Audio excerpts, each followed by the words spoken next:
Shalom Aleichem, que la paz sea con ustedes.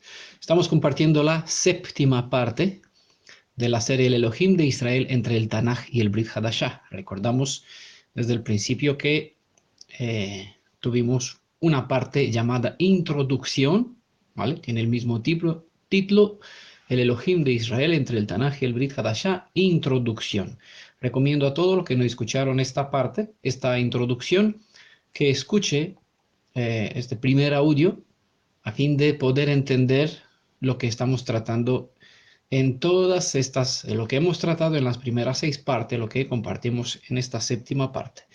En esta ocasión vamos a hablar sobre el Elohim, la roca de Israel, el Eben Israel o la piedra de Israel.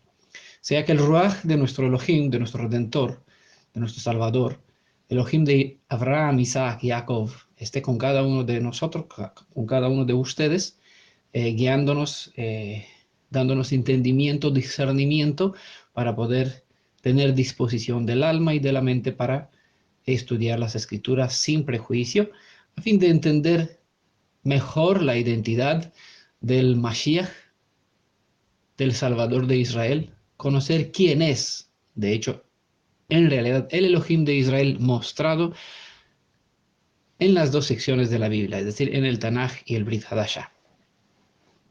Entre las muchas referencias a la palabra hebrea, Eben, solo quiero que se fijen en el sentido metafórico que en el idioma hebreo se usa para dar a conocer el carácter estable del Elohim de Israel según el propósito de nuestro estudio.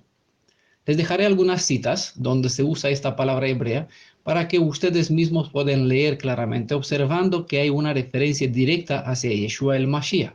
Cita como por ejemplo Génesis 28, verso 18, Salmo 118, verso 22, Isaías 8, verso 14, Isaías 38, verso 16, Daniel 2, verso 34. Hay muchas otras citas, pero esas son bastante relevantes. Citas donde se usa la palabra Eben como referencia directa a Mashiach, a Yeshua.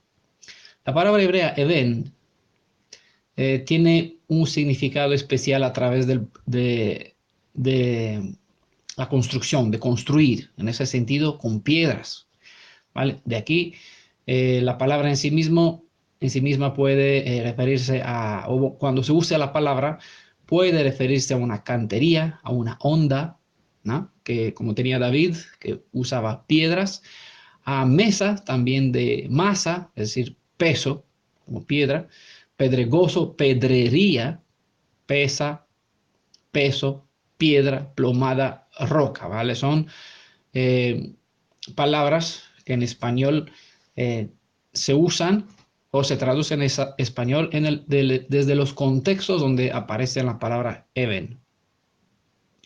Vamos en Deuteronomio 32, 27. Él dirá, hablando del Elohim de Israel, ¿dónde están sus deidades? La roca en la que buscaban refugio. ¿Vale? Entendamos por contraste, leyendo en Habacuc capítulo 1, verso 12, donde el Elohim de Israel de verdad es una roca estable, mientras que Adonai está vivo, el Elohim de Israel está vivo, los ídolos no tienen vida en sí mismo. Por eso se le dicen en Deuteronomio 32, 27, ¿dónde están vuestras deidades, vuestros mitos deificados, o la roca en cual ustedes confiaron? ¿Vale? En las profecías del Tanaj, sobre profecías al día, el tiempo en cual nosotros viviremos, se nos habla de personas que invocan nombre de dioses, de Elohim ajeno, de mitos deificados, pensando que ellos en estos nombres hallarán salvación, porque obviamente consideran que al invocar este nombre, invoca el nombre de el Salvador. Así que Elohim les dice, ahora que los salve Elohim en quien vosotros confiabais. Por eso, el pueblo de Israel tiene a su Salvador en Yeshua, todo aquel que invoca su nombre se salvará. En la parte anterior de esta serie, la parte 6, leímos lo que profetizó Jacob sobre su hijo Yosef cuando reveló el futuro de sus hijos. Recordamos Génesis 49, verso 24. Mas su arco se quedó tenso. Habla de Efraín, de Efraín y Manasés, por medio de su padre Yosef, ¿no? La profecía hacia Yosef, pero dirigida a Efraín y Manasés. Mas su arco se quedó tenso y sus manos se hicieron firmes por las manos del fuerte de Jacob, por causa del pastor. Tuvimos presentación anteriormente, antes. La roca de Israel. ¿Recuerdan la cita? En Samuel, 2 Samuel, capítulo 22, verso 3, escribe: Oh Elohim, la roca en que me refugio, mi escudo, mi potente defensor. ¿Vale? Vemos el sentido de las palabras de seguridad. Mi balustre y mi refugio, mi salvador. ¿Vale? Tú que me salvas de la violencia. También en el verso 47, capítulo 23, verso 3, Salmo 18, verso 2, Salmo 24, verso 9, 62, verso 2, 144, verso 1, muchos otras citas donde aparecen por contraste, justo en la misma cita, palabras como roca, Elohim, quien es Elohim, y él es el Salvador, ¿vale? Redentor. De aquí roca o mi refugio, como dice, oh Elohim, la roca en que me refugio. Roca, mi refugio, es una forma de referirse a Elohim como lugar de seguridad, ¿vale? Edificar sobre algo seguro, sólido, pues da certeza de estabilidad, de algo que perdura. En 1 Samuel, capítulo 7, de hecho, desde el verso 1 al 14, verso 14, casi todo el capítulo, Israel estaba bajo el liderazgo espiritual, bajo la autoridad del profeta Samuel. En este pasaje, descrito en capítulo 7 de 1 Samuel, se nos revela cómo el pueblo hebreo venció sobre los filisteos. Con esta victoria se transmitió una enseñanza que nos vino concentrada en unas palabras que reflejó uno de los atributos de nuestro Elohim defensor, Eben Ezer. Quizás muchas personas le reconocen reconoce este nombre, este título, porque hay muchas iglesias dentro del cristianismo, muchos ministerios mesiánicos dentro del mesianismo que tiene como título, como lema, Eben Ezer. Eben Ezer es una expresión hebrea que en el Tanaj significa la roca del socorro. La palabra roca sirve con frecuencia para ilustrar cómo Elohim defiende y sustenta a su pueblo. Al describirse el Elohim viviente como padre y también como novio de Israel, como vimos en presentaciones anteriores, el Hatán de Israel, el esposo de Israel, como la novia pronto se mostró infiel a su voto, o en ese sentido como el hijo se demostró rebelde. De aquí nos vienen las siguientes palabras, siempre han sido el mayor reproche que Adonai, Elohim de Israel, mandó o presentó, dijo sobre Israel. Deuteronomio 32, verso 18, dice: descuidaste a la roca que te engendró, olvidaste al Elohim que te produjo. ¿Vale? Recordamos que Israel fue sacado de la cantera de Egipto y allá Elohim los engendró como su primogénito. De aquí él se presenta como padre de Israel y el pueblo de Israel como hijo de Adonai, de Elohim. Descuidaste a la roca que te engendró, olvidaste al Elohim que te produjo. Y justamente son palabras que hoy mismo se dirige hacia toda la descendencia, todo el linaje de Jacob, a toda la descendencia de Israel, que descuidó por mucho tiempo mi pueblo. Es la palabra profética hacia Efraín, hacia el reino del norte, y también se extendió sobre la casa de Judá. Por mucho tiempo mi pueblo estará sin rey, sin sacerdote, sin pilares de culto, sin tefilín. Es decir, en ignorancia completa, muertos, enterrados en el polvo de la tierra. Y es aquí donde tenemos la invitación de regresar, a procurar reconectar con nuestro Elohim, a edificar sobre la roca de donde fuimos sacados, ¿no? Como no todo este pueblo busca obedecer de verdad, porque la mayoría solo adora con sus labios, como está presentado en el Tanaj, se les recuerda a los que buscan seguir en justicia, regresar, reparar en la peña de donde fuimos cortados, en Adonai nuestro Elohim, para reconciliarnos con él. ¿Vale? Es la palabra que se manda a través del profeta Isaías en capítulo 51, verso 1. Pueden entender mejor este texto en la luz de la parábola de Yeshua. Este texto de Deuteronomio 32, 18. Descuidaste a la loca que te engendró, donde se nos instruyó sobre la persona sabia que edificó su casa sobre la roca. En contraste con las demás naciones, o por contraste con el que en vez de poner el fundamento en y sobre la Torah y así en el Elohim de Israel, los que no edificaron sobre la roca edificaron sobre ¿qué? Sobre arena.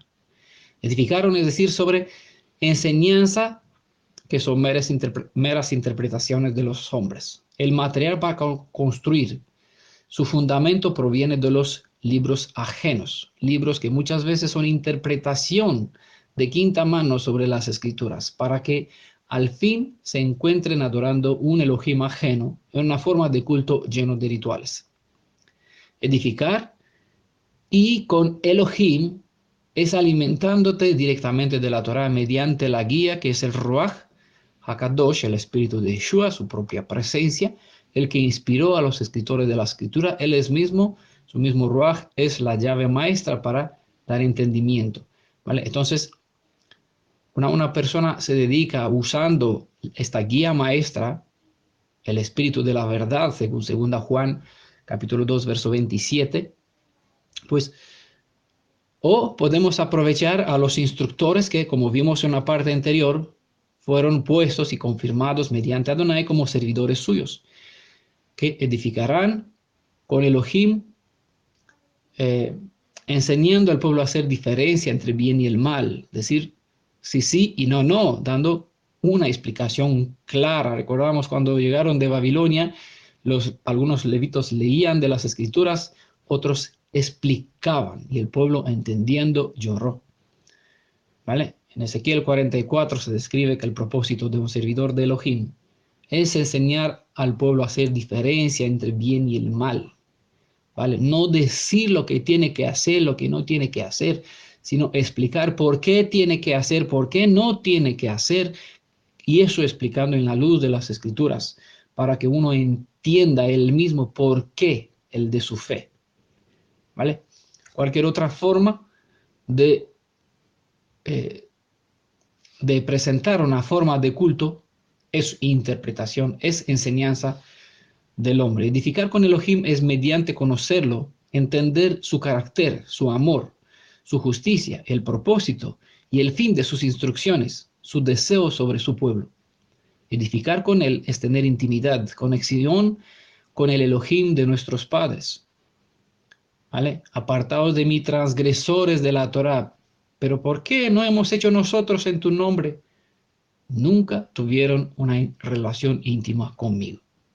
Es decir, ahí con facilidad se puede practicar formas de culto, de religión dentro de los tres sismos, cristianismo, judaísmo, mesianismo, se comparten de lleno formas de fe, pero Yeshua aún así dirá, apartaos de mí, transgresores. ¿Por qué? Porque si un maestro no enseña a través de sus enseñanzas a tener conexión íntima con Yeshua, y eso, cómo hacerlo y cómo se come esta conexión, ¿no? Todo es algo que Yeshua dijo, no os conozco. No tiene relación esposo, esposa, hijo, padre, Elohim, servidor. No tienen rey, súbdito. No tienen esta conexión de fidelidad, de intimidad. La edificación debe fusionarse con el soporte sobre el cual se edifica para que por medio de la unión aguante toda prueba. Quizás un constructor, una persona que se dedica a la construcción, entiende mejor este lenguaje. Si no, traten de asimilar este concepto, esta forma de pensar alegórica, metafórica, hebrea, para que entiendan a través de las parábolas, de las alegorías, qué es lo que se quiere transmitir, la profundidad de la enseñanza. Les recomiendo que lean Lucas capítulo 6, verso 48 especialmente, donde pueden ver la parábola de la casa edificada sobre la roca y la edificada sobre la arena. Veamos un texto más del Tanaj para ir al Brit después. Éxodo capítulo 17, verso 6. Yo estaré delante de ti allá sobre la roca en Horeb. Golpea la roca. En este contexto no aparece la palabra Eben, sino Tsur. Luego les diré. Golpea la roca y saldrá agua de ella para que beba el pueblo. Y Moshe lo hizo así a la vista de los ancianos de Israel. La palabra que ha sido traducida aquí como peña o roca es el hebreo Tsur, que significa roca. Esta roca era una profecía directa que indica hacia la obra redentora del Mashiach. En el libro de Números se habla de nuevo sobre esta roca, a la cual Moisés tenía que hablar, no golpear, para que salga agua. Número capítulo 20, los versos desde el 8 al 11. ¿Vale? Eso nos enseña que el Redentor fue golpeado solo una vez, no hay una segunda sacrificio. El Redentor, el Goel, nuestro pariente más cercano, no puede pagar 2 veces el precio para la redención, porque la muerte del pecado reclama la vida y una persona no puede dar su vida 2 veces. Entendamos que es razonable, uno muere una sola vez, ¿vale? Pagando el precio que el pecado reclama, que la justicia reclama, ¿no? La paga del pecado es la muerte. Por esa razón, Elohim dijo por segunda vez, háblale y dará agua. ¿Vale? Por esa transgresión, recordamos el contexto, Moisés perdió su derecho, dio con el palo una piedra. Este acto de desobediencia, de no hacer oído inteligente, Shema, ¿no?, a la palabra de Elohim, le costó la falta de entrar en la tierra prometida. Por eso no podemos jugar con las personas, decir, con las expresiones, es una mera palabra. Ellos pueden decirle que sea su idioma y nuestro idioma tiene sentido. No.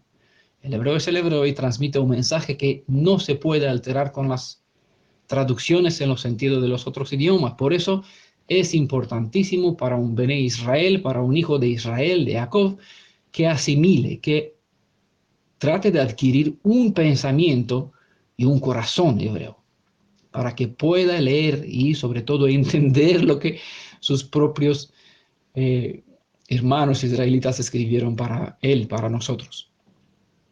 Bueno, esa enseñanza nos enseña que el Redentor solo fue golpeado una vez, ¿vale? Tengan en cuenta. Este golpe produjo agua para todo el pueblo de Israel. Ahora, la palabra sur propiamente significa acantilado, una roca escarpada o un muro de piedra, ¿vale? Tengan en cuenta esta palabra muro de piedra. Voy a resaltar algunas palabras de lo que puede significar sur para que le tengan en cuenta a medida que estudiamos. Sur, acantilado, roca o roca escarpada, por ejemplo, ¿no? Muro de piedra, roca o canto rodado, refugio. También borde como precipicio. Afilados, ¿vale? Tiene el sentido de afilados. Elohim, ¿vale? Literalmente significa poderoso. No significa, no se puede traducir con Dios, ¿vale? Elohim significa poderoso. Filo, fortaleza, ¿vale? Recuerden esta palabra. Fuerte, fuerza, tengan en cuenta esta palabra también. Pedernal, peña, peñasco, piedra, refugio, sentido de seguridad. Roca, terreno rocoso, ¿vale? Esos son contextos donde la palabra sur se usa y se le da estos sentidos: refugio, Elohim, muro de piedra, fuerza, fortaleza. Algunos vamos a mencionar más adelante. Siempre que lo vamos a mencionar, tengan en cuenta que tiene que ver con esta, o proviene de ese sentido, que le quedan como referencia a la palabra sur. Golpea la roca, el sur, ¿eh? Golpea esta piedra, este muro de piedra. Elohim, refugio, fortaleza. Recuerden esta palabra enfatizada para que pueda entender mejor la obra de Yeshua a medida que veremos esos atributos a lo largo de lo que citaremos, ¿vale? Sin contar la referencia que se encuentran en nombres de personas y lugares, la palabra sur, casualmente diría, aparece 70 veces en el hebreo bíblico y durante todos los periodos. Recordamos que los números tienen su importancia y bueno, por eso dice aparentemente o casualmente diría mejor, ¿no? 70 veces. 70 es el número de la plenitud. 70 son las naciones sobre la tierra. Obviamente hay muchos más, pero por medio de ese número 7 o 70 se describe la suma de todas las naciones. Razón por cual el Apocalipsis 11:19 aparece el Hasatán, el diablo, el Elohim, el príncipe de este mundo, reinando sobre 7 montes, ¿vale? Sobre el mundo. Mientras Elohim de Israel, por contraste, sobre el monte Sión. Es a donde nosotros miramos y los ojos de todos los hijos de Israel. La expresión sur tiene el mismo sentido cuando dice que el Elohim escondió a Moisés en la hendidura de una peña, ¿vale? Está en Éxodo 33, verso 1-22. Vamos a leer algo un poquito más adelante. La roca o montaña es figura de seguridad, ¿vale? Se transmite en Salmo 61, verso 2. Transmite firmeza, ¿vale? Esta misma palabra, como por eso lo mencioné antes, muro de piedra, fuerza, fortaleza, refugio, sur o Elohim. ¿Vale? En Job capítulo 14, verso 18, transmite el sentido de firmeza o de algo que perdura en Job 19, verso 24. Entonces, entiendan cuando se usan esta palabra, la roca, cuáles son sus, más allá de la traducción literal sur o eben, sentido español, piedra. No, todas las palabras hebreas tienen más enseñanza más allá del significado de una palabra. Una de las más bellas y elevadas porciones de la Escritura es la oración de alabanza y gratitud de Ana, a menudo considerada como una expresión profética respecto a la venida del Mashiach. Ana, que aparece en el libro de Samuel ante el profeta Eli, fue Elohim para que Elohim le concediera el deseo de su corazón, es decir, un hijo. Ella puso su confianza en la roca y ella, es decir, sobre firmeza, seguridad, algo que perdura, ¿no? Sobre Elohim, hizo de él su fortaleza, su fuerza, su refugio. Y ella se regocijó grandemente en él. En la misma manera en que Moisés exaltó la fidelidad de Elohim, Ana lo adoró y cantó: no hay santo como Adonai. Recordamos que siempre que usamos la palabra Adonai, esa palabra no existe en el hebreo para que tenga algún significado, excepto sustituir las 4 consonantes para no pronunciar un nombre que se podría pronunciar a partir de las 4 consonantes. Yihye, Hayah, Behove. De aquí se puede resumir, concentrar todo, el que será, quién fue, quién es, ¿no? Esos 3 verbos se puede concentrar y presentar una forma como si fuera un apelativo, un nombre. De aquí, Yehayah, Behove, se puede presentar como Yehovah, ¿vale? Pero al describir en sí mismo no un mero nombre, sino la identidad de su ser, que no puede ser resumido en una sola palabra, es por eso que la palabra Adonai, ¿vale?, fue diseñada y en la mente de todo judío, todo creyente en la fe hebrea, sabe que con esta palabra pues describe el ser, más allá de la palabra, describe al ser, Elohim viviente, Adonai, Elohim Jai. No hay santo como Adonai, no hay santo como Jehová, si quiere presentar un nombre. En verdad, no hay otro fuera de ti, ni hay roca como nuestro Elohim. ¿Vale? Vimos antes que las demás naciones tienen a sus rocas. Y muchos se aferran a estas rocas, deidades en cual buscan refugio según Deuteronomio 32, y el pueblo de Israel, como vimos también en capítulo 32, verso 18, Israel también olvidó a su roca y se fue a adorar otros Elohim ajeno. Por contraste, la alabanza de Ana es claramente: no hay otra roca, no hay otro en quien podemos poner confianza y fidelidad, firmeza, porque no hay otro que nos puede salvar, aunque hay muchos otros Elohim, ninguno es verdadero, todos son mitos deificados, vanos. David también se refirió a Elohim como su roca, su protector y guardador, y la sombra a su mano, sobre su mano derecha. En Salmo 121, verso 5. David sabía que él, en el momento del refugio, encontraba refugio en Elohim. En el momento de fuego y la presión, Adonai estaría allí para protegerlo físicamente y emocionalmente.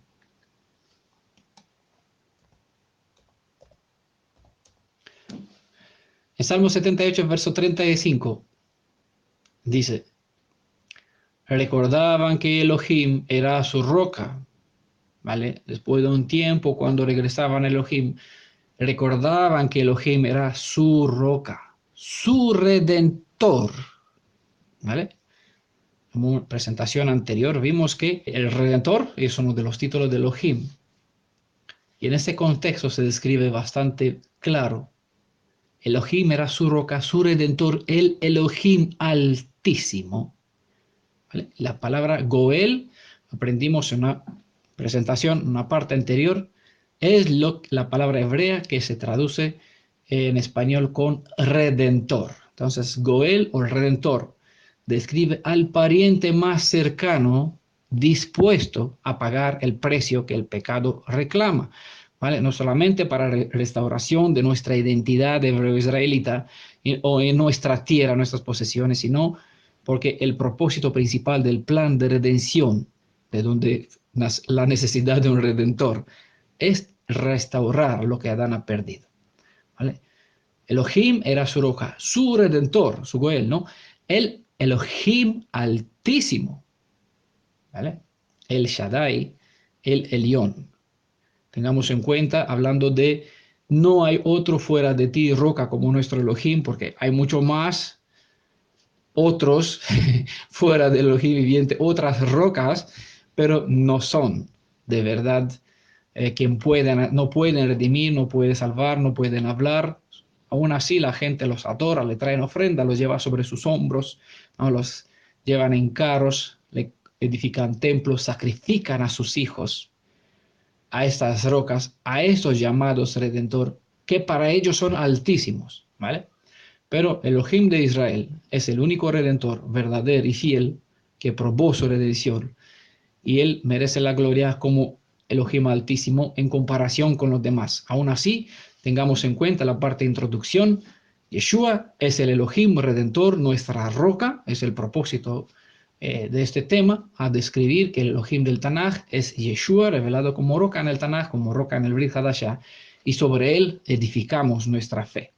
¿Vale? Él es altísimo por comparación con los demás, y es Ben Elión, es hijo del Altísimo, porque su Padre es soberano en todo universo, ¿vale? Por eso siempre recordamos la parte de introducción, ¿vale? Como un profeta, David habló de un gobernante, un Melech Hasadik, es decir, un rey justo que habrá de venir. Esta profecía se cumplió literalmente en Yeshua el ungido.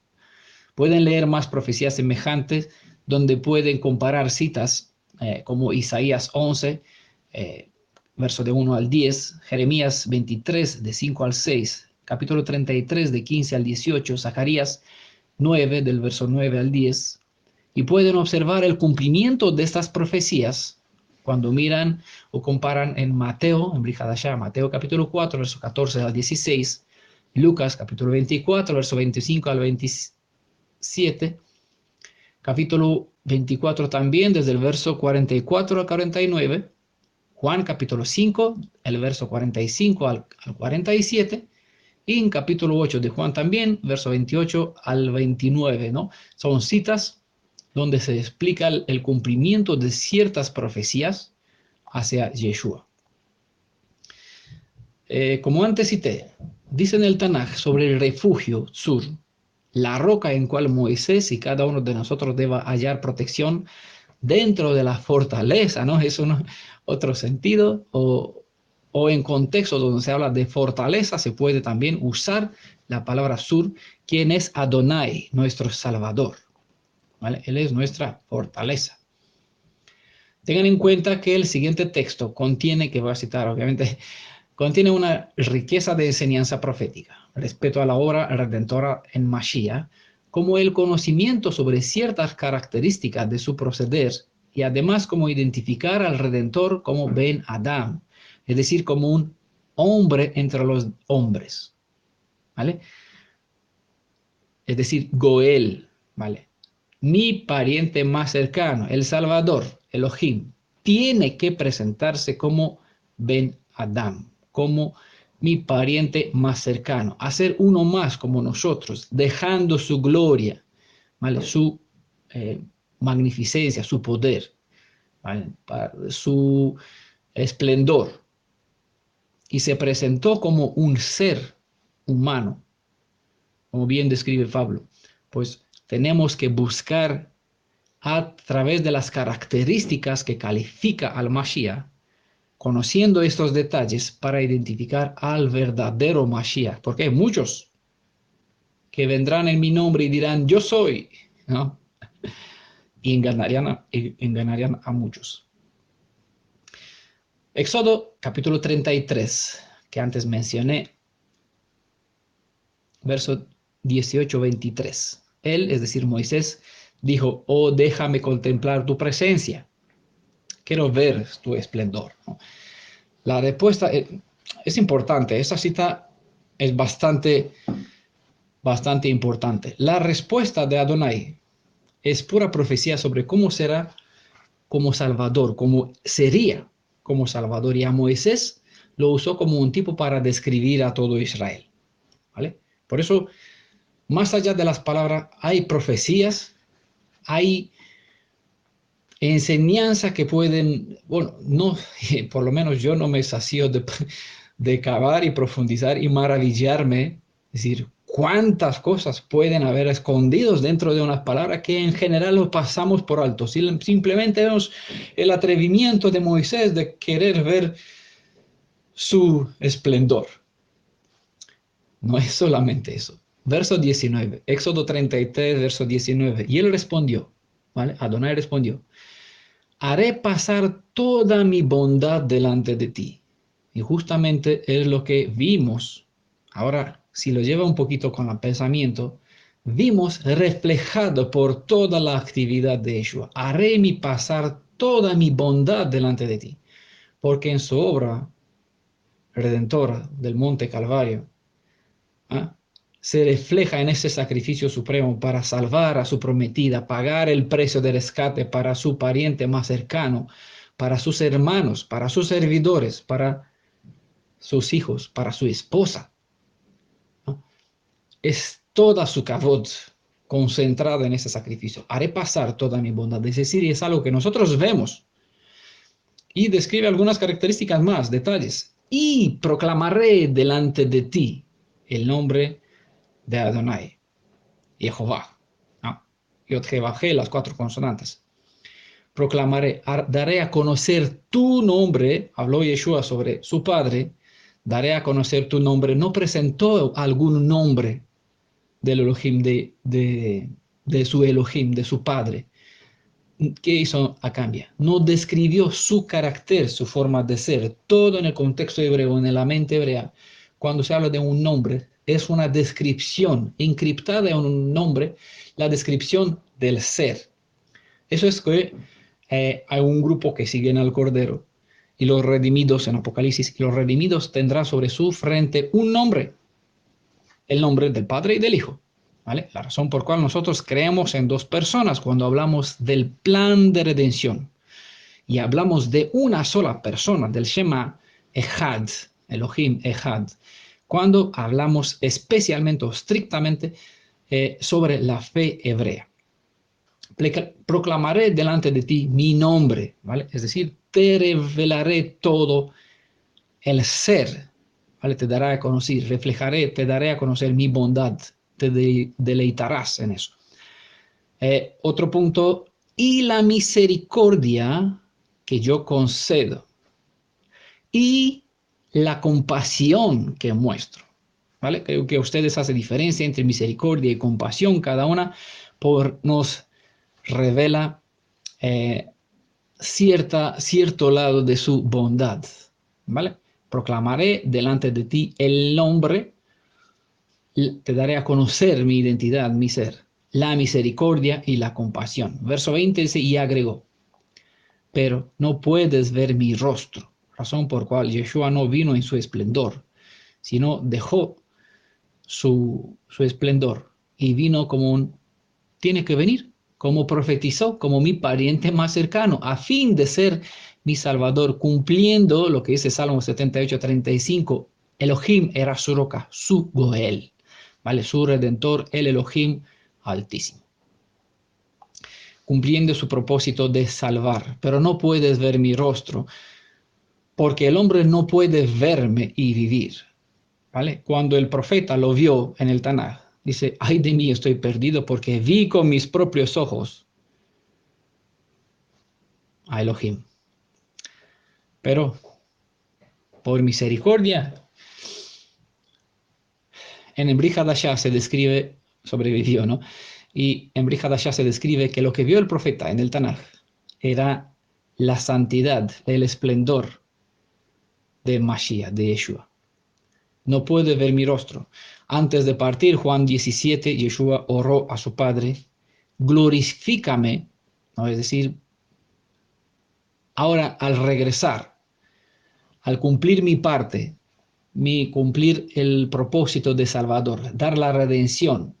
Y antes de morir dijo, hecho está. Es decir, la obra de Yom HaKippurim, la obra que prefiguraba la obra de expiación, fue por completo acabada, completita, hasta fin de 7,000 años, completa por medio de su sacrificio. Al ser completada, regresó a su Padre, a su poder, a su autoridad, a su dominio, a su esplendor. Y en su autoridad y dominio como Ruach, regresó, como dijo, está escrito en Brit Hadashah, entregó los dones a los redimidos por medio de su Ruach. Porque el hombre no puede verme y vivir. Solo hay una forma para estar en su gloriosa presencia, y el que por su amor inagotable se dispuso a ser el Redentor, nos enseñó el único camino para ser restaurados, como los pasos a seguir para que se logre dicha redención. Y sigue en verso 21. Y Adonai dijo, mira, hay un lugar cerca de mí. Y aquí, palabras proféticas, colócate sobre la roca, ¿vale? Es aquí donde nosotros tenemos que edificarnos, donde nos podemos esconder, encontrar refugio. Verso 22, y cuando pase mi presencia, ¿por qué es importante esa cita? Porque sí pasará su presencia, lo vimos en Egipto, y los que fueron edificados sobre la roca, sobre el cordero, sobre la sangre del cordero, más adelante vamos a hablar un poquito, fueron preservados, su vida fue preservada. Cuando pasó su presencia, yo, dice, te pondré en la grieta de la roca, es el propósito de la redención, para ocultarme en las llagas de sus manos, para encontrar salvación en el día, en un cierto día. Y dice, la cita verso 22, te escudaré con mi mano. ¿Vale? De aquí el sentido de fortaleza, de defensa, de seguridad de la palabra sur, roca, cuando se edifica sobre ella. Hasta que haya pasado. Cuando pase mi presencia, yo te pondré en la grieta de la roca y te escudaré con mi mano hasta que haya pasado.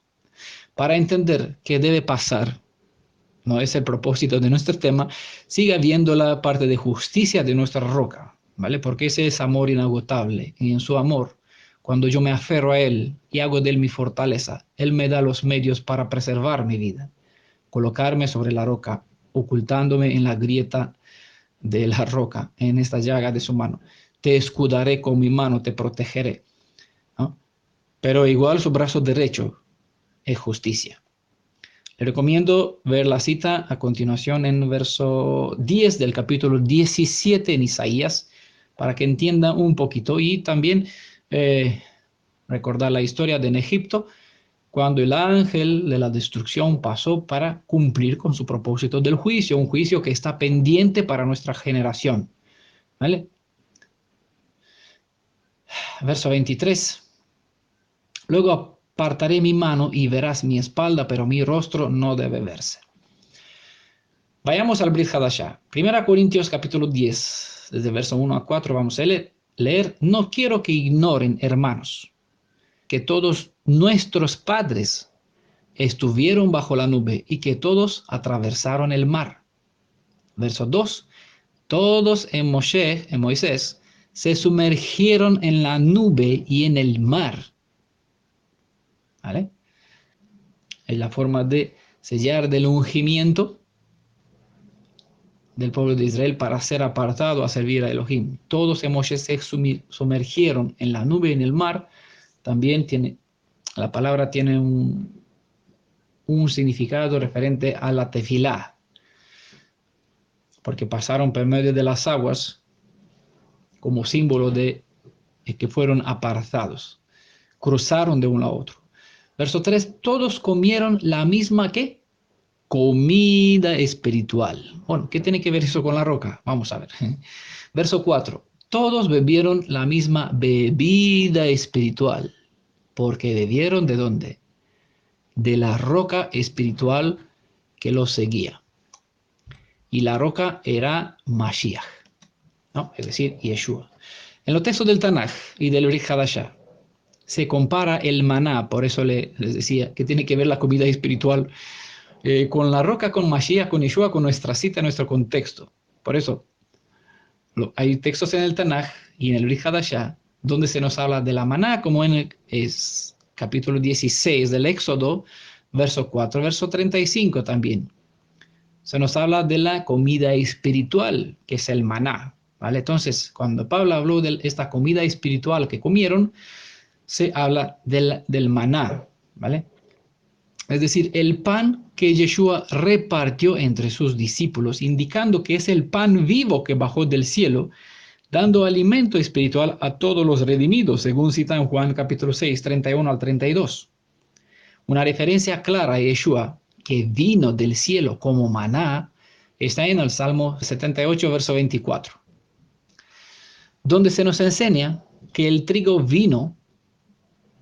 que vino, nos vino desde el cielo. El trigo que vino del cielo en forma de maná, es propiamente las palabras de la cita, y con el texto del Brit Hadashah donde Yeshua se nos revela como el trigo o esta maná. Entonces, vemos tanto en el Brit y en el Tanaj que la maná o esta comida espiritual, este trigo espiritual, es un mensaje, bueno, que se nos transmite, es la venida, la presencia de Yeshua, quien es verdadero pan, ¿vale? El verdadero trigo y el verdadero alimento espiritual.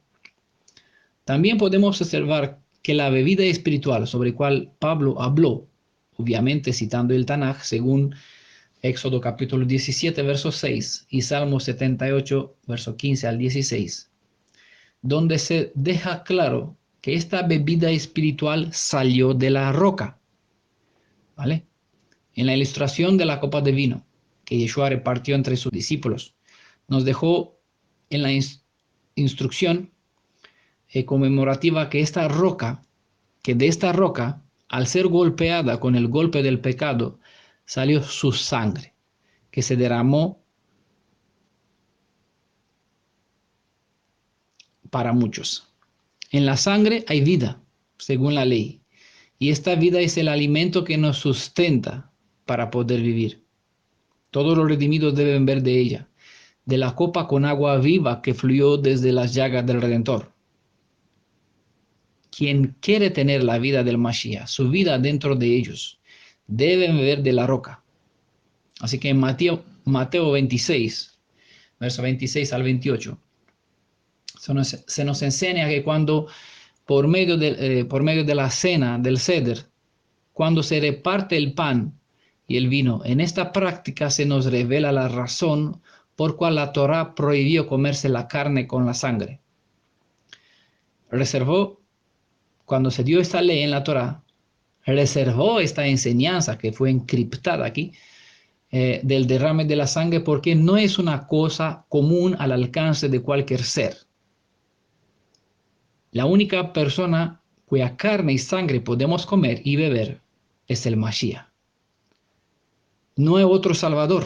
Por eso la prohibición clara, todo aquel que comerá carne con sangre será, ¿qué? Cortado. Porque no hay forma de poder sustituir. Es la obra de anti-Mashiach, ¿vale? Todo el que come carne con sangre, o sangre con carne, es como si trataría, bueno, espiritualmente, ponerse en lugar del Mashiach. Se hace un transgresor de la Torah porque todo anti-Mashiach, ¿vale? Se presenta o se comparte como si fuera el verdadero Redentor que puede entregar su sangre para la vida de los demás, cosa que no es posible. Razón por cual todos los falsos anti-Mashiach, como está el segundo, el JC, el segundo Dios en la deidad cristiana, Jesús, el falso Cristo, ¿no? En realidad es una persona que en ese sentido transgrede este principio de la ley porque se presenta como Salvador y la gente confía neciamente en él. En otras palabras, se enseña que se puede comer carne con sangre. Eso es anti-Torah, ¿vale? Los judíos de la época de Yeshua, al no entender, al conocer esta ley y no entender lo que quiso decir, ni lo que prefigura, cuál es el propósito de la ley, para cual la ley solo era una sombra, un tipo, no entendieron por qué Yeshua dijo, el que no come mi carne y no bebe mi sangre, no tendrá vida en sí mismo, será perdido. Pero él no hablaba que tenemos que comer literalmente, caníbales, transformarnos en zombies, ¿no? Para comer a los demás, ¿no? Sino que vivir con Él, tener esta conexión, tener esta intimidad, hacer de Él nuestro Goel, nuestro Salvador. Porque Yeshua en su propia naturaleza, como Elohim e hijo del Elohim Altísimo, es nuestro Ruach, un Ruach dador de vida. También ese sentido, la bebida espiritual, es un símbolo del Ruach HaKadosh, que proviene del mismo Mashiach, del mismo Yeshua. De él nos viene agua viva, porque esta agua viva nos viene por medio de sus llagas. La razón por cual la cita nos enseña, colócate sobre la roca, te pondré en la grieta de la roca, te escudaré con mi mano, porque en su mano tenemos la llaga a través de cual nos brota la vida a todos nosotros, los que creemos en él. En Juan capítulo 7, versos 37 al 39, el último día de la fiesta, el más solemne, es decir, la fiesta de Sukkot, el día 22 de la fiesta, el octavo día, Yeshua se puso en pie, gritó, si alguno tiene sed, venga a mí y beba, el que crea en mí. ¿Qué es lo que decía con eso? Yo soy la roca de cual bebieron vuestros padres, a quien han traspasado. Mirarán a mí, al Aleph Tav, que vemos al principio, a quien han traspasado. Y de esta mano, de esta llaga, saldrá agua viva. Como están las escrituras, de su seno correrán ríos de agua viva. ¿Ah?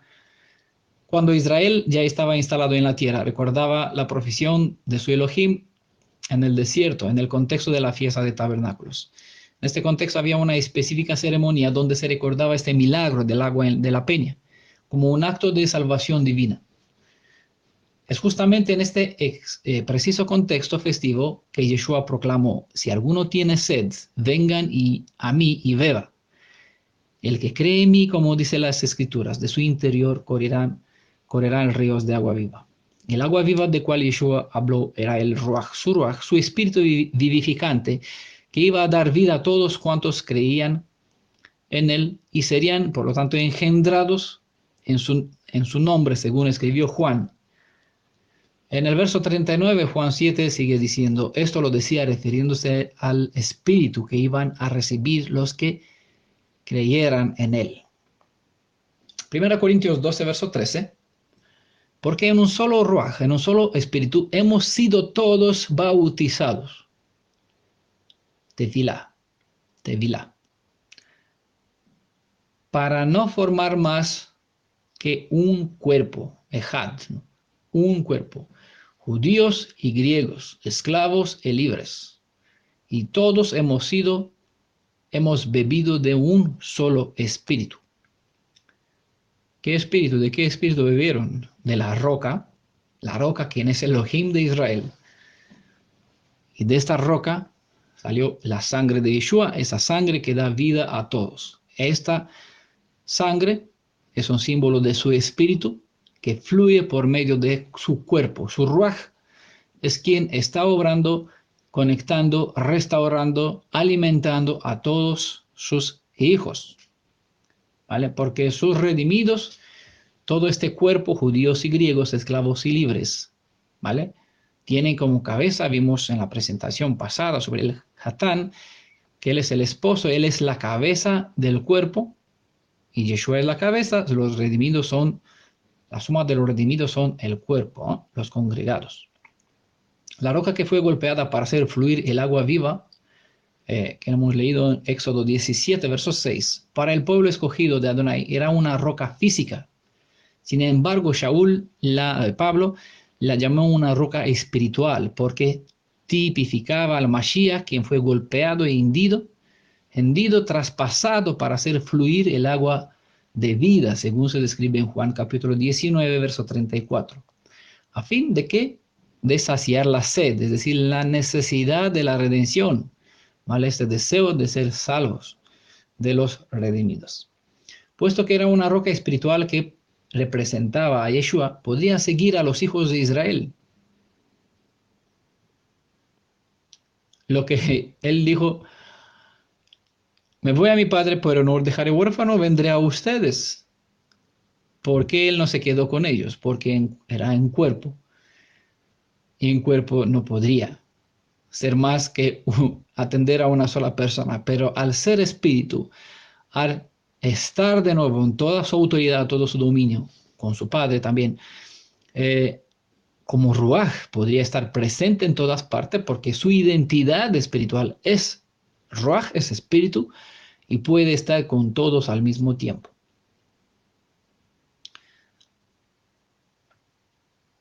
Eso indica, como vimos como pueden leer, esa roca espiritual que representaba a Yeshua, podría seguir a Israel, como en Éxodo capítulo 13, verso 21, nos indicaba que Yeshua era la roca verdadera que seguía a sus creyentes, tal como lo hizo por medio de las nubes. Hay toda una historia dentro del judaísmo, dentro de las enseñanzas rabínicas sobre una piedra que rodaba detrás del pueblo de Israel, alimentando al pueblo durante su caminar por el desierto. Pero bueno, nosotros no creemos en mito, nos aferramos a lo que tenemos escrito, ¿vale? Pero se dice que había esta roca que seguía al pueblo de Israel. Pero lo que tenemos claro en las escrituras, que él era también en la nube, y esta nube seguía el campamento hebreo durante el día como en el tiempo de noche. Al mismo tiempo, la nube, que era el Mashiach, protegía del frío durante la noche como del calor durante el día. La columna, Yeshua, iba delante del campamento durante su marcha hacia la tierra prometida, pero se situaba también detrás de ellos cuando tenía que protegerlos. Según Éxodo 14, verso 19, como podéis leer ustedes mismos. Podemos observar también en este último texto la promesa que él será el que protegerá la retaguardia de los redimidos, siendo que obrará hoy como en el pasado. Tenemos al mismo Elohim que estuvo con nuestros padres, el mismo que estará con nosotros, y por eso él presentó su nombre, Ejiej Asher Ejiej, seré el que seré, o lo que hará falta que sea. El Redentor, Yeshua, es la roca que da agua espiritual, vida a su pueblo, tanto en el pasado como en el presente. Y pueden leer Juan capítulo 4, verso 10, verso 14 también, capítulo 6, verso 30 al 35, capítulo 7, verso 37 al 39, Apocalipsis 22, 17. En cuanto a la historia del pasado, historia que nos sirve como un tipo para indicarnos hacia el antitipo, quien es Yeshua, la roca de quien bebieron nuestros padres, resulta que a ellos no les ha servido de mucho aquella agua, ya que dentro de ellos la vida no fluyó para la felicidad, sino que todos han perecido en el desierto a causa de la falta de confianza. Pues tengamos en cuenta lo sucedido en la historia para que no repitamos el destino de ellos, sino que nos dispongamos a servir para ser medios para que el agua viva de la sangre redentora de nuestro Goel, el Mashiach, Yeshua, pueda llegar a muchos. Juan 4, verso 13 al 14, que antes le mencioné, Yeshua le respondió, todo el que beba de esa agua volverá a tener sed. Podemos ver que Yeshua, como roca que nos sigue ofreciendo aún el agua viva, ¿no? Por lo tanto, si nos aferramos a Él, Él tiene una clase de agua que sacía nuestra necesidad. Y esta agua viva se ofrece a todo el que se aferra a Él con fe, con fidelidad hacia su palabra. La promesa de la vida eterna aún sigue vigente. En el contexto del pasado como del presente, la promesa indica la restauración de la y en la tierra que Él ha prometido a nuestros antepasados. Y por igual como una herencia perpetua para siempre jamás.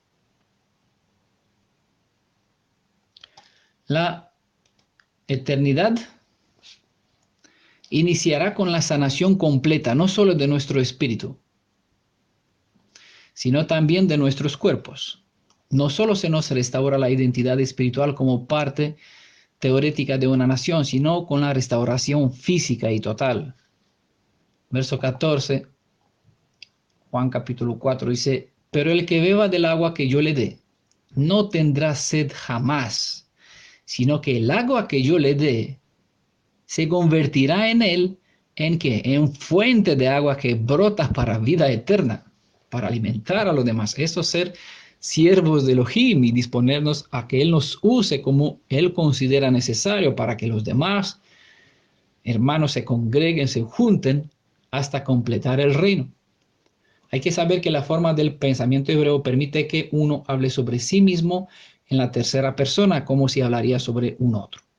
Sobre esta roca, dijo Yeshua, que se edificará, sobre esta roca, quien es Yeshua, Él dijo que se edificará la identidad de la nueva nación hebrea, restaurada dentro de su alianza. Es decir, Yeshua hablaba sobre sí mismo, pero como si hablaría, quién sabe, de una roca, una piedra o una otra persona. Pero Él indicaba por medio de esas palabras a Él mismo, ¿vale? Entendamos este tipo de lenguaje que es normal. No es de extrañar que Yeshua se identificó como la roca usando el típico lenguaje hebreo en tercera persona. Así leemos en Mateo 16, verso 18, pero yo también te digo que tú eres Kefa, no eres piedra, y sobre esta roca edificaré mi comunidad, mi congregación, no sobre tu piedra, porque esta piedra que es Kefa es parte o sacada de la cantera, parte de una roca, ¿no? La congregación, la redención, se edificará sobre Yeshua, quien es la roca, es el fundamento estable, la fortaleza. Y las puertas del Sheol no prevalecerán contra ella. ¿Vale? En la luz del Salmo 105, verso 41, podemos entender mejor la profecía de la restauración del pueblo escogido de entre las naciones para ser el siervo de Adonai, según cita Isaías 48, verso 21. Salmo 105, 41 dice, abrió una roca para que brotara agua. Un manantial fluyó, ¿dónde? En tierra seca. El ser humano, alejado de la fuente de vida, es una tierra seca. Y en la tierra seca, nada vive.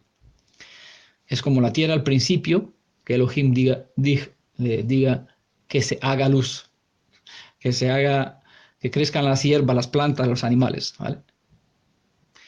Una tierra que no valía nada, era desordenada, vacía. Así, abrió una roca para que brotara agua. Un manantial fluyó en la tierra seca. Una cita que quizás muchas veces se han leído y nunca se ha visto, que es una pieza del plan de redención una profecía sobre la restauración de Israel, de Efraín. Las palabras de Elohim nos enseñan que el pueblo de Israel, por su terquedad, por no respetar la Torá, pues eso fue el motivo por cual la alianza fue rota. Dejaron de ser pueblo de Elohim, así que sufrió un castigo duro hasta llegar a ser esparcidos entre las naciones. Mi capítulo favorito en ese sentido es Levítico capítulo 26, porque es un capítulo completo, pasado, presente, futuro. El lenguaje metafórico hebreo describe este hecho también por medio de las siguientes palabras, ¿vale? Este hecho es: un manantial fluyó en tierra seca. En tierra seca se ha convertido Israel, ¿vale? De otro punto de vista, la misma profecía, la misma palabra hebrea usa el sentido enterados en el polvo de la tierra, es donde Israel fue esparcido entre las naciones, como enterado en el polvo de la tierra, en un lugar árido, es decir, en tierra seca. De aquí Ezequiel 37, donde nos describe una multitud, una valle de Josafat, donde había ¿qué? Huesos muertos, tierra seca, enterrados en el polvo de la tierra. Se olvidó. ¿El muerto qué es? Dice, no se recuerda su memoria sobre la faz de la tierra. Es así cuando le pregunto a uno, ¿qué eres tú? Ah, yo soy hebreo israelita. ¿Eres judío? No, yo no practico el judaísmo, porque la gente cuando dice de judío se confunde con el judaísmo. Dice, no, soy un hebreo israelita. ¿Qué es eso? Porque no escucharon nunca de esta nacionalidad, de esta identidad. ¿Por qué? Porque Israel, como hebreos israelitas, fueron enterrados en el polvo de la tierra. Se olvidó la memoria de ellos. Tierra seca, muertos, huesos secos. Pero por eso abrió una roca. Habla a esta valle de huesos muertos. Háblale, que se levanten. De aquí que brota agua, un manantial. Es decir, tierra seca, huesos muertos, polvo de la tierra. Un lugar que carece de la bendición de Elohim. No tienen agua de vida. Es lo más profundo que se transmite por medio de las palabras lo a mí, el nombre que el profeta Oseas puso a uno de sus hijos, ya no pueblo. Al no ser más pueblo de Elohim, ya él no es más Elohim de ellos, los consideran como si no existirían. Tierra seca. No lo reconoce como hijos, él no se identifica como padre. No lo reconoce como esposa, él no se identifica como esposo. No extiende su kipa, su talit, ¿no?, para cubrir a su esposa. Porque la esposa salió, rompió la alianza, ¿vale? Se convirtió en una tierra seca, así perdió todo. Durante mucho tiempo mi pueblo estará tierra seca, fuera de la bendición de Adonai. Hasta que se llegó a la profecía que se abrirá la roca para que brotara agua. Las mismas palabras Kadosh, Santa, nos enseña que al llegar el tiempo, esta copa del castigo que estuvo en la mano de Efraín, del pueblo de Israel, es quitada de la mano de este pueblo cuyo nombre y existencia ha sido olvidada. Y entrará en el tiempo en cual nosotros ya hemos entrado, el tiempo de la restauración. Verso 29, verso 18, Isaías 29 dice, en ese día, ¿vale? ¿En qué día? En ese día cuando se abre la roca para que brota agua, ¿vale? Cuando se abrirá, se completará el tiempo del castigo para la descendencia de Israel por todas las transgresiones hechas. En ese día los sordos oirán las palabras del libro, y por eso hay que muchos oídos sordos escuchan la voz del cielo que claman, regresen, sal de ello, pueblo mío. Hasta ahora hemos leído las palabras del libro, pero con ojos que no podrían ver, y los hemos escuchado como un oído sordo.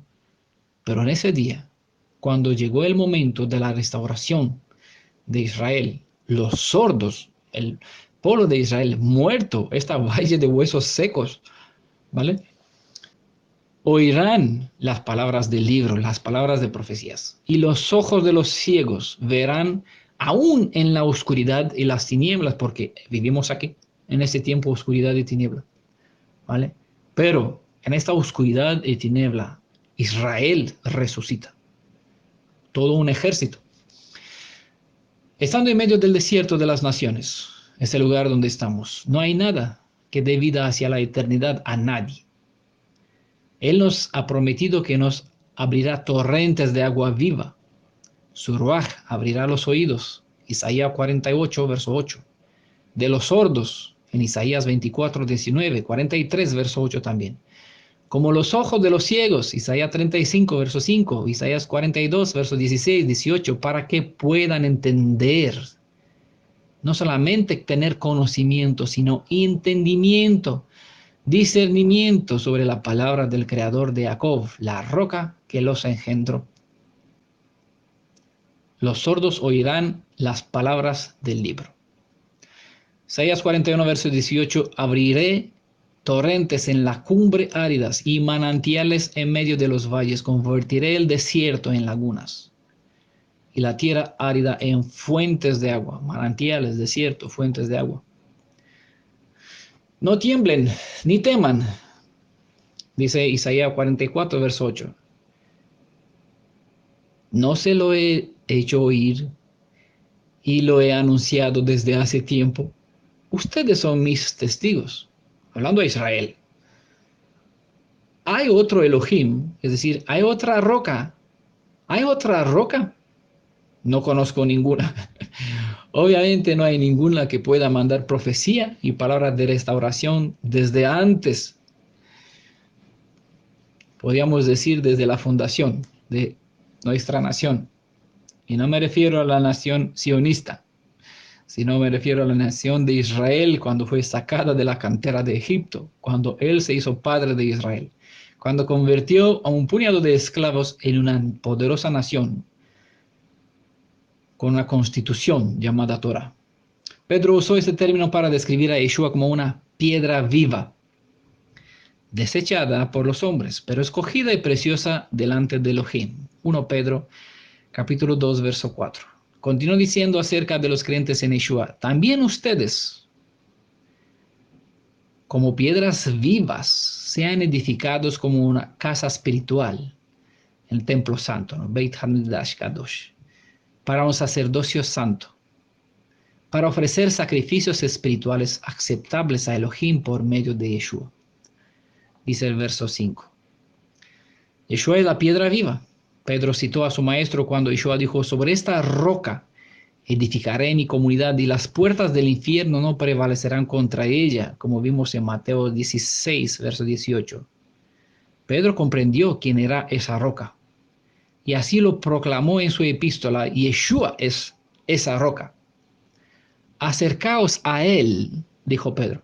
1 Pedro 2:4. Piedra viva. Enseñaba Pedro. Los creyentes en Yeshua, al ser también piedras vivas, son edificados sobre la roca viviente. Somos un templo espiritual edificados en virtud de la obra redentora del Mashiach. Las profecías en el Tanaj nos indicaba que esa obra redentora está edificada sobre un fundamento firme, acantilado, fortaleza, ¿vale? Por tanto, así dice Adonai Elohim, yo pongo por fundamento en Sión una piedra, ¿vale? Recordamos, Apocalipsis 19, el Hasatán domina, tiene influencia y se extiende sobre 7 montes, sobre el mundo. Pero Adonai, el Elohim viviente, Elohim Jai, puso un fundamento en Sión, en Israel. Una piedra probada, angular, preciosa, fundamental, bien colocada. El que cree en ella no será perturbado. Isaías 28, 16. Así se describe su obra en un lenguaje metafórico como si fuera una obra de arte, y él siendo el maestro arquitecto. El mensaje nos transmite la seguridad, la confianza que nos debe inspirar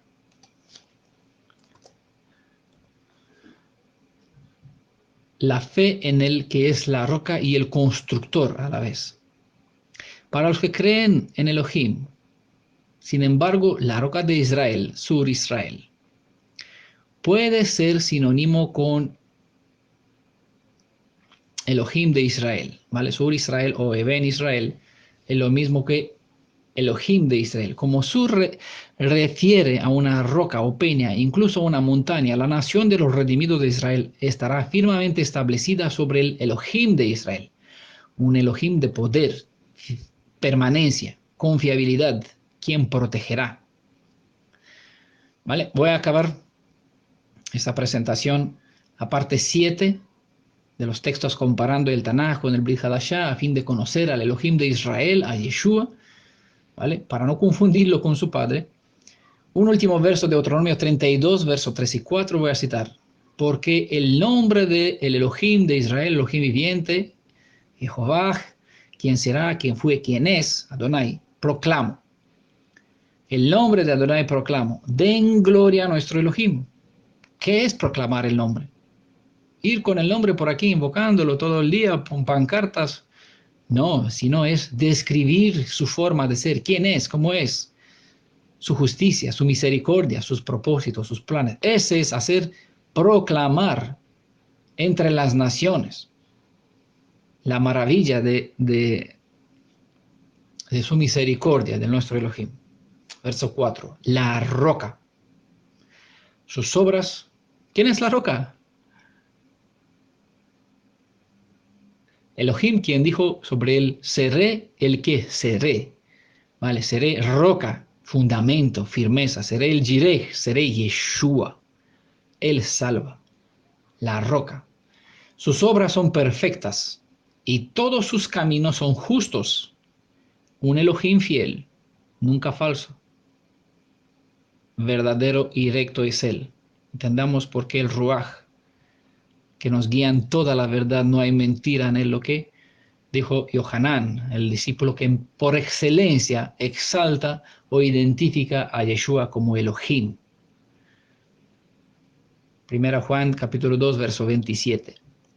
Es la guía maestra que espero que esté con cada uno de ustedes, que puedan entender, que le pueda dar discernimiento, que su espíritu more en cada uno de ustedes, que le pueda entender qué es proclamar entre las naciones el nombre de Elohim, describir o hablar a las naciones de la roca cuyos caminos son perfectos, hablando de su Torah, justos, que Él es un Elohim fiel, no es falso, y el guía en toda verdad. Es el Ruach que nos da la santidad. Verdadero y recto es Él. A Él sea la gloria en la honra para siempre, a Yeshua, para que su Padre también sea honrado por medio de todo nuestro cariño que damos damos a su Hijo, a través del respeto que damos a Yeshua, damos toda nuestra kavod, toda nuestra alabanza y exaltamos al Padre de nuestro Padre. Bendito sea el nombre de Yeshua y bendito sea su Padre para siempre por darnos tal maravillosa salvación por medio de Yeshua. Un abrazo a todos. Shalom, Beshem Yeshua.